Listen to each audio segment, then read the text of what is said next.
이번 시간에는 쿼리 파라미터에 대해서 알아보도록 하겠습니다. 쿼리 파라미터에 대한 설명은 여기 토스 개발자 센터 가면은 잘 나와 있는데요. 이렇게 앞에 도메인이 있고 패스가 나오고 그 뒤에 이제 물음표가 나옵니다. 그 다음에 이제 쿼리 파라미터가 키 값 형태로 쭉 이어져 있는 걸 볼 수 있죠. 물음표 뒤에 그냥 단순하게 키는 밸류, 그리고 여러 개라면 and를 써가지고 또 키는 밸류, 또 and를 쓰고 키는 밸류 형태로 계속 체인처럼 이어주면 됩니다. 이거를 이제 어디서 볼 수 있냐면 구글 검색 사자라고 쳐볼게요. 사자라고 치면은 바로 여기 물음표가 나오고 Q는 사자, OQ는 사자, AND, GS 어쩌고 저쩌고 쭉 이런 것들이 나오죠. 이런 식으로 저희가 검색을 할 때 쿼리 파라미터가 많이 사용이 됩니다. 네이버에 가도 가나다라고 치면은 이제 search.naver에서 물음표가 나오죠. where, and, sm, and, fbm, 그리고 and, ie, and query. 저희 검색어가 이 쿼리겠죠. 보통 검색어를 이제 쿼리, 그리고 구글에서는 줄여서 Q, 이렇게 쿼리라고 표현하는 것을 볼 수 있습니다. 그럼 이제 익스프레스에서 이 쿼리를 어떻게 받아오는지 간단하게 한번 만들어 볼게요. 따로 뭔가 조치를 취할 필요는 없고 리퀘스트에 들어 있습니다. 자동 완성을 해주죠. 콘솔.log로 request.query를 한번 출력을 해볼게요.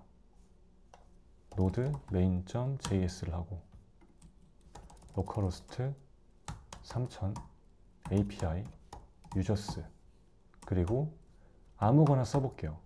A는 1, and B는 2. 이렇게 검색을 하면 지금 이 응답은 전혀 신경 쓸 필요가 없고요. 이 부분만 보면 됩니다. 물음표 A는 1, B는 2. 그럼 여기 객체 형태로 변환이 돼 있죠. request.query, 저희가 입력한 건 물음표 A는 1, B는 2. 이 물음표 뒤에 이 문자열을 자동으로 객체로 변환해서 req.query라는 곳에 넣어주는 겁니다.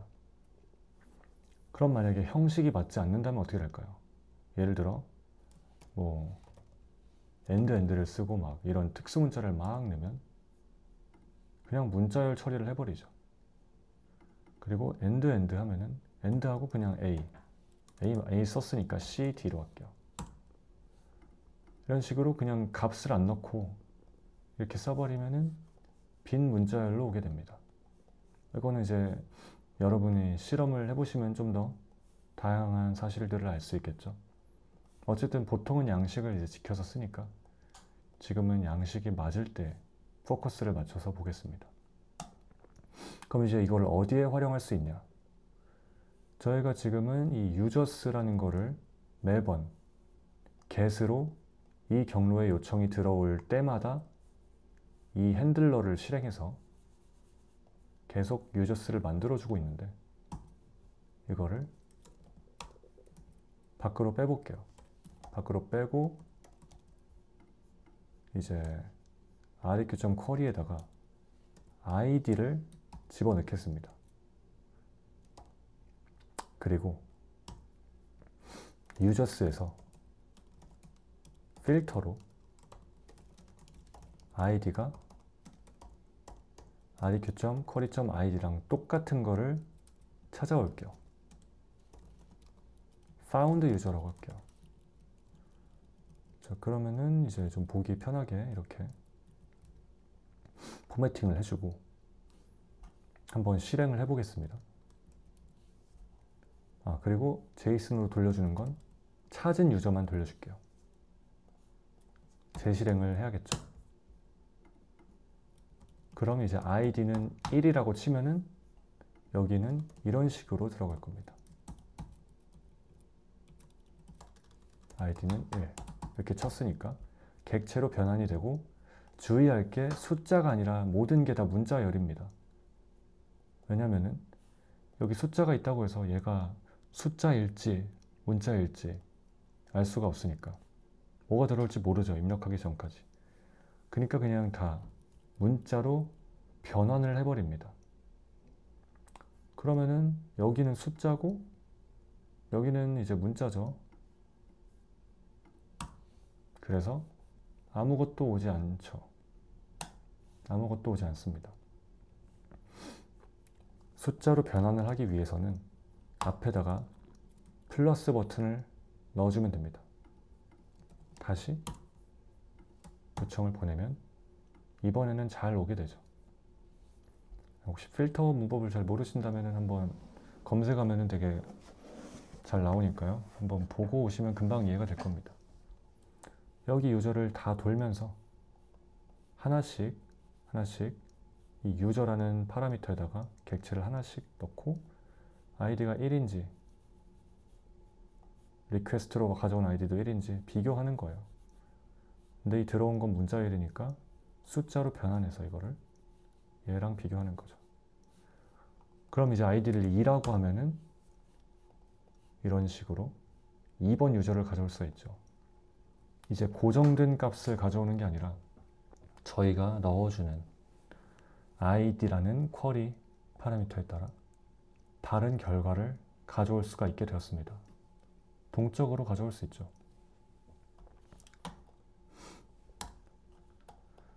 그리고 이렇게 JSON 형태뿐만 아니라 당연히 HTML에도 적용을 할 수가 있겠죠.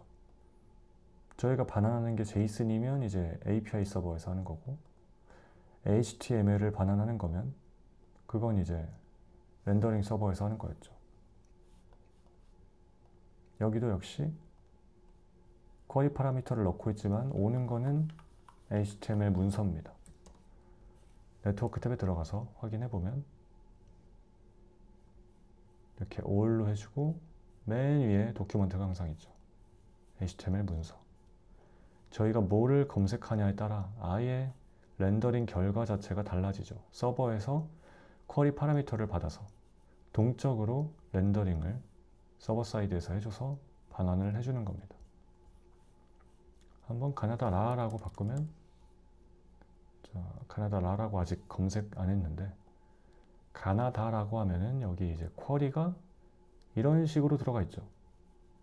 사실 한글을 보낼 수 없기 때문에 이런 퍼센트 문자로 한글이 치환이 됩니다. 보기 편하게 하기 위해서 ABC라고 바꿔볼게요.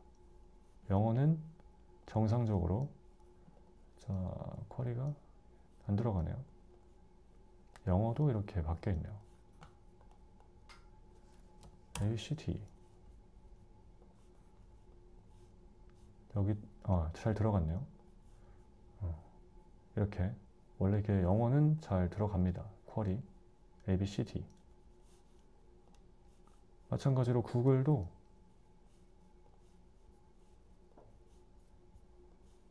여기 지금 사자라고 치면은 Q 검색어 부분이 이렇게 퍼센트 문자열이 막 들어가 있는데, ABC라고 치면은 여기 영어는 잘 들어가는 걸 볼 수 있죠. 이런 식으로 쿼리 파라미터는 그냥 리퀘스트 URL에 붙어서 들어갑니다. 링크 자체에 붙어 들어가는 거죠. 근데 이 물음표 전까지만 이렇게 잘라가지고 경로를 맞춰보기 때문에 이제 저희 같은 경우는 딱 여기 물음표가 나오면 이제 매칭 중단, 여기까지만 딱 뽑아서, 이거 매칭 중단이 아니라 여기까지 딱 뽑아서 이것과 비교를 합니다. 경로가 일치하는지. 이 뒤에 부분까지 비교하지 않고요. 그래서 경로와는 상관이 없고 그냥 데이터를 추가로 링크에다가 어떻게 쑤셔 넣어가지고 전달을 해주는 역할을 합니다. 그걸로 이제 검색어라든지, 네, 가장 대표적인 예시가 검색어죠. 이런 추가적인 데이터를 넣어가지고 보낸 다음에 결과를 동적으로 반환받을 수가 있죠. 거기에 자동으로 이제 익스프레스라는 프레임워크가 이런 짓을 해주기 때문에 저희가 따로 조치를 취할 필요는 없습니다. 그 어떤 사전 조치가 필요 없어요. 쿼리는 모든 서버에서 이제 기본적으로 제공되는 그런 규약이기 때문에. 근데 이걸 저희가 만약에 실제로 한다면 이런 식으로 해야겠죠. 여기다 해볼까요? URL이 HTTP 그냥 복사를 합시다. P 이런 식으로 오니까 URL을 이렇게 잘라줘야 될 거예요. 물음표로. 그러면 쿼리스라고 할까요? 쿼리 스트링스? 쿼리 파람스라고 할게요. 여기서 자르니까 이제 문자열 형태로 이렇게 돼 있을 거고, 너무 적으니까 id는 1, id2는 2, id3은 3 이런 문자열이라고 할게요.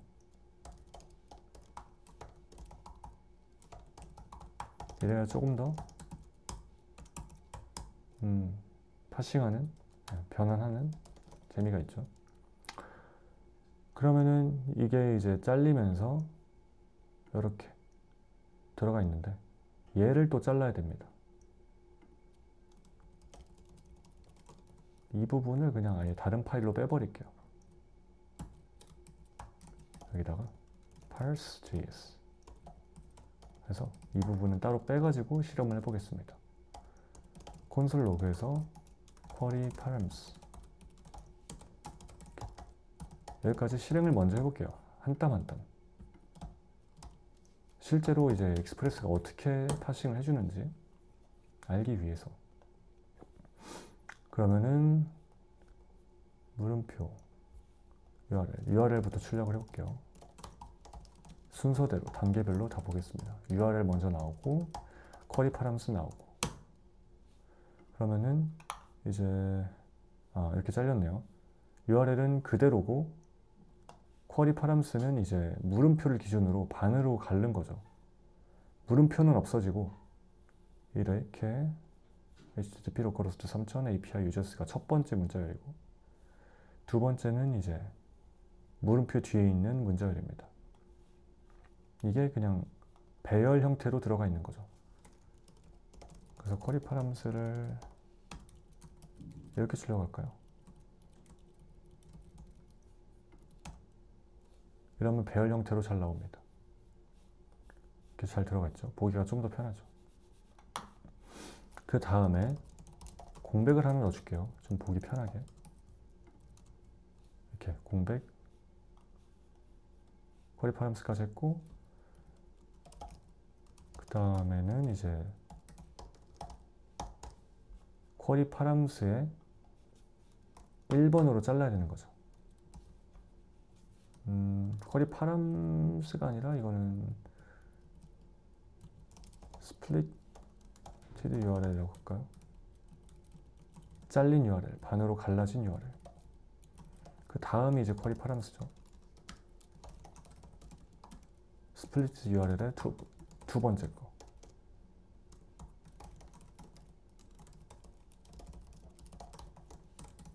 이렇게 검색을 해보면, 검색이 아니고 실행을 해보면 여기가 이제 스플리티드, 그리고 여기는 딱 쿼리 파람즈만 문자열 형태로 자른 거예요. 쿼리 파람즈 스트링이라고 해야겠네요. 그러니까 이름이 계속 바뀌는데 좀 더 명확한 의미로 쓰기 위해서. 그럼 쿼리 파람즈 스트링을 또 잘라야 되죠. 이제 뭐로 잘라야 되냐? end로.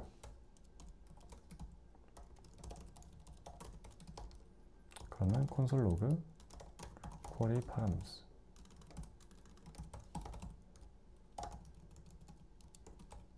이렇게 해서 여기 이렇게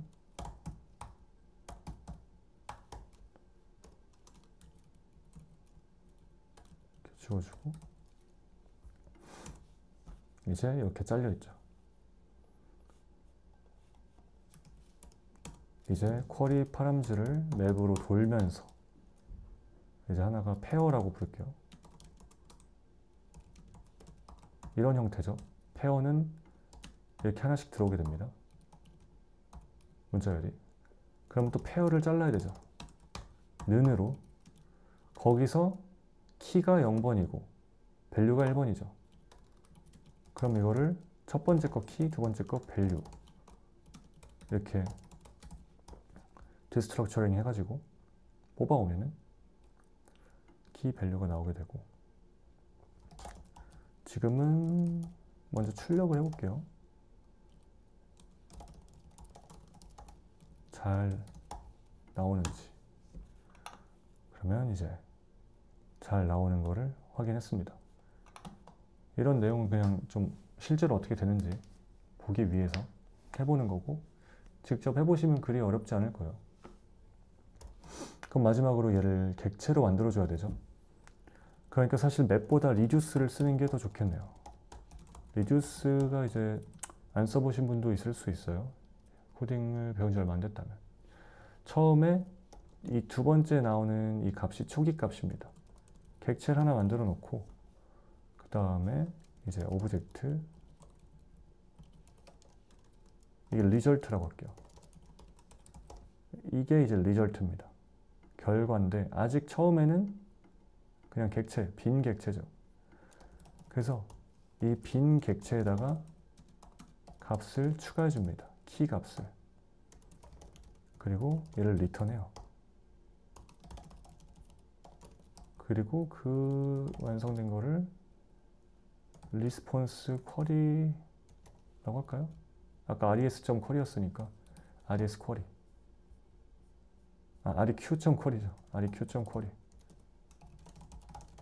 여기에 쿼리 파라미터가 객체 형태로 담겨 있었죠. 그거를 지금 모방한 겁니다.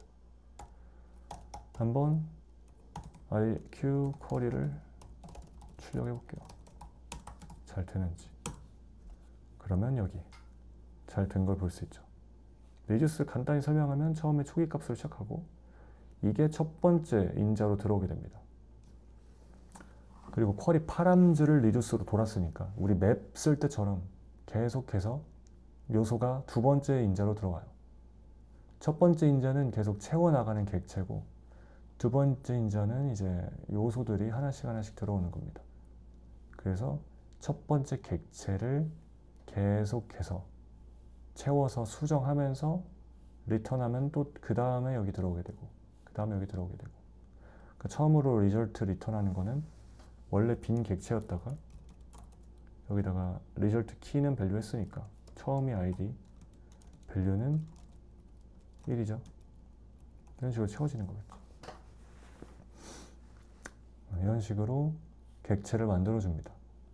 req.쿼리도 비슷하게 이런 파싱 과정, 변환 과정을 통해서 내부적으로 만들어 주는 거예요. 근데 이거를 매번 하기는 너무 귀찮겠죠. 그래서 익스프레스가 저희 대신 해주는 겁니다. 그래서 간단한 검색할 때, 검색어 같은 거 집어넣을 때 쿼리 파라미터를 많이 사용합니다. 이 용어를 꼭 기억해 주세요.